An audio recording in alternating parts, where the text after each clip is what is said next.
Jacques Florentin, notre invité dans Bienvenue chez vous, et ce sera déjà la dernière rubrique pour aujourd'hui. Bonjour Jacques. Bonjour. Merci d'être avec nous. Je rappelle que vous êtes pharmacien du côté de Voipy, mais pas seulement. Vous êtes aussi quelqu'un passionné par les plantes et vous avez sorti plusieurs ouvrages déjà. Alors aujourd'hui, ce qui nous intéresse, c'est cet ouvrage-là, Les plantes qui nous soignent. On avait déjà un petit peu évoqué les choses lors de votre dernier passage, parce que moi, je peux vous dire que dans la rue, on m'arrête en me disant « mais il a bien dit ça, j'ai été chercher ça, j'ai pas trouvé ci ». Du coup, j'essaie de renseigner comme je peux, je ne suis pas spécialiste, donc je le renvoie vers vous, forcément. Là, aujourd'hui, on va parler de la maladie d'Alzheimer. Qu'est-ce qui était trouvé ces derniers temps? Il y avait quoi? Il y a plusieurs études d'épidémiologie qui ont comparé des cohortes de patients atteints d'Alzheimer, et ils ont remarqué que ceux qui prenaient des tranquillisants depuis longtemps, ou des somnifères depuis longtemps aussi, avaient un risque supérieur d'avoir la maladie d'Alzheimer. Ah oui. Donc ça devient très problématique. Oui, effectivement. Donc il y a 8 études cliniques qui ont été publiées, 6 qui vont dans le sens-là, 2 qui démontrent l'inverse, qui disent qu'il n'y a pas de lien, et puis il y en a une 9e qui devrait sortir prochainement, qui va aussi dans ce sens-là. Je pense qu'on va beaucoup en parler dans... Oui, alors là, on va beaucoup en parler parce que ça interpelle un petit peu tout le monde. Oui. Il faut rappeler que la réglementation, elle est claire.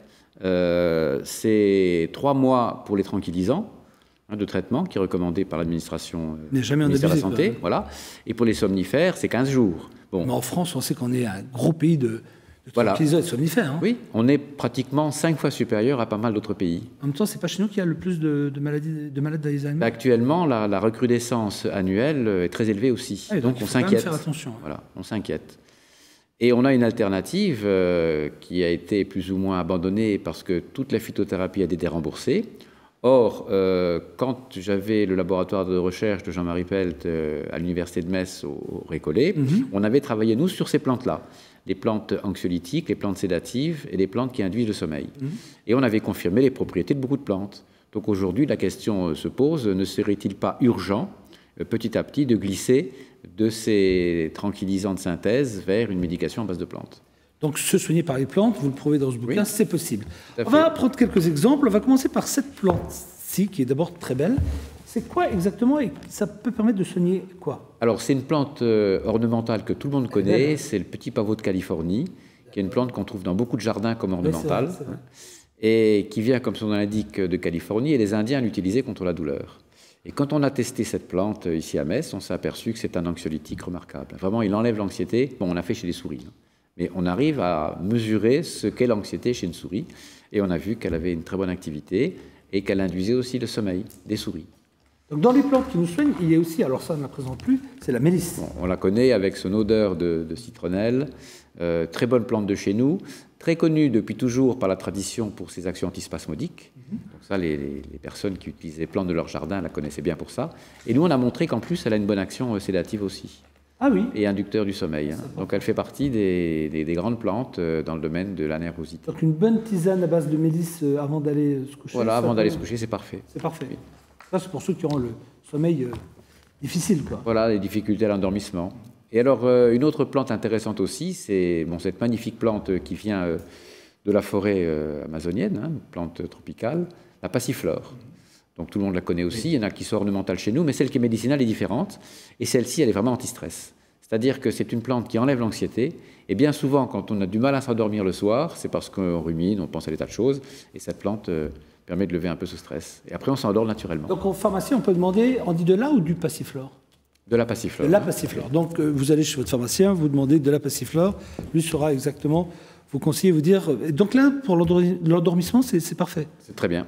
Alors évidemment, les gens qui auront pris pendant des années et des années des somnifères et des tranquillisants ne pourront pas du jour au lendemain se sevrer, sans des effets rebonds, puis des risques d'insomnie, etc.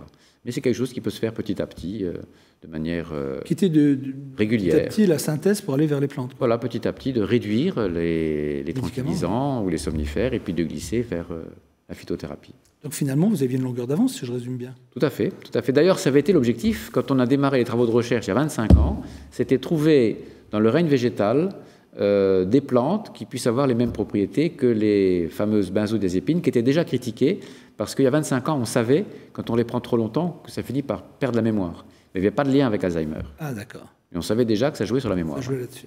Moi, j'ai un petit reportage à vous montrer. C'est ce qu'on appelle l'orchidée parfaite. Vous, ça va vous faire marrer parce que vous allez me dire il n'y a pas d'orchidée parfaite, il n'y a pas de fleur parfaite. En tout cas, ça se passe du côté de Taïwan. Et j'étais étonné de voir que finalement, même les orchidées, on peut mettre Made in Taïwan dessus. Alors, on va regarder ce reportage et vous me direz ce que vous en pensez après. Regardons. Comme tous les jours, Alex Tang fait son petit tour d'inspection dans sa serre. Il a toujours été fasciné par les orchidées. Elles sont devenues ses compagnes de loisirs lorsqu'il était ingénieur aux États-Unis. Depuis qu'il est rentré à Taïwan, il en vit.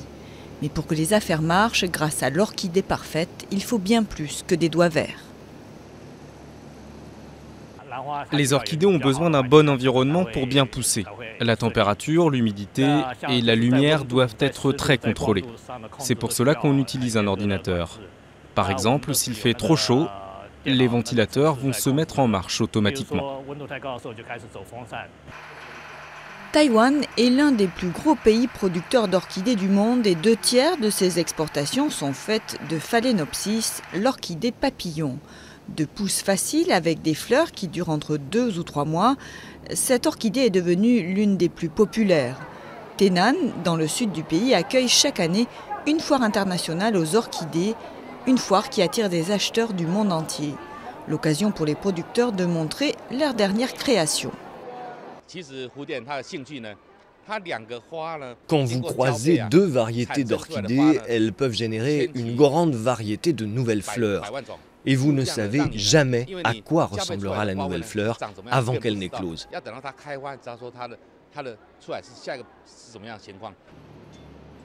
Ces résultats imprévisibles ainsi que le temps qu'il faut pour arriver à la fleur parfaite sont des paramètres difficiles à gérer pour les producteurs.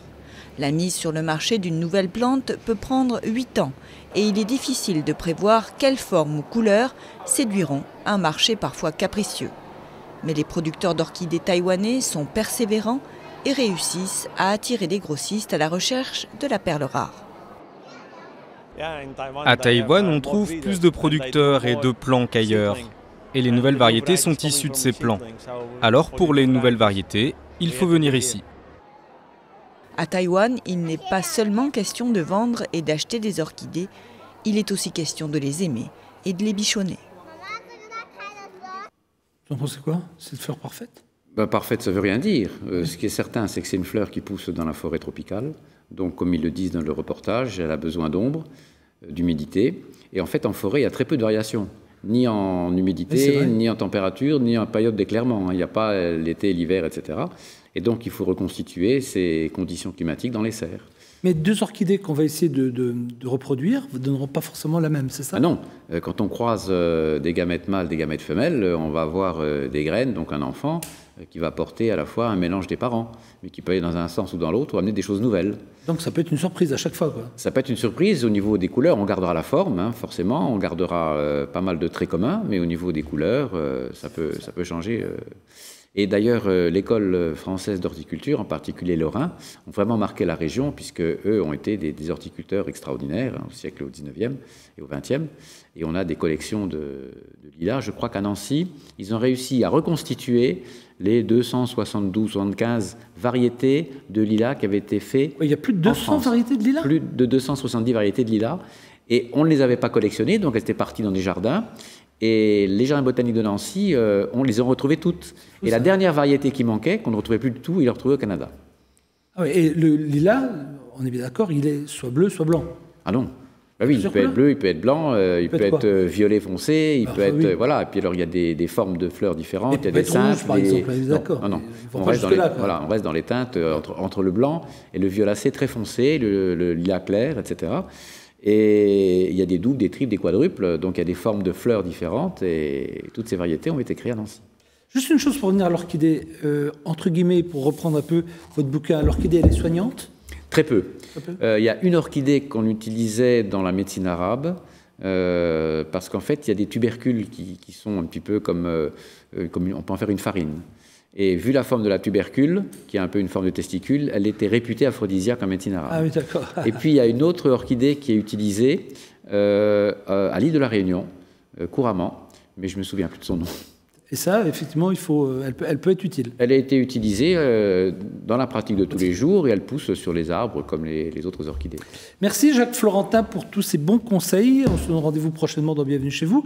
Nous, on arrive déjà à la fin de cette émission. On se donne bien sûr rendez-vous très prochainement, même heure, même chaîne, sur R, bien sûr. Bye bye, merci. Merci Jacques. Merci Jean-Luc, au revoir.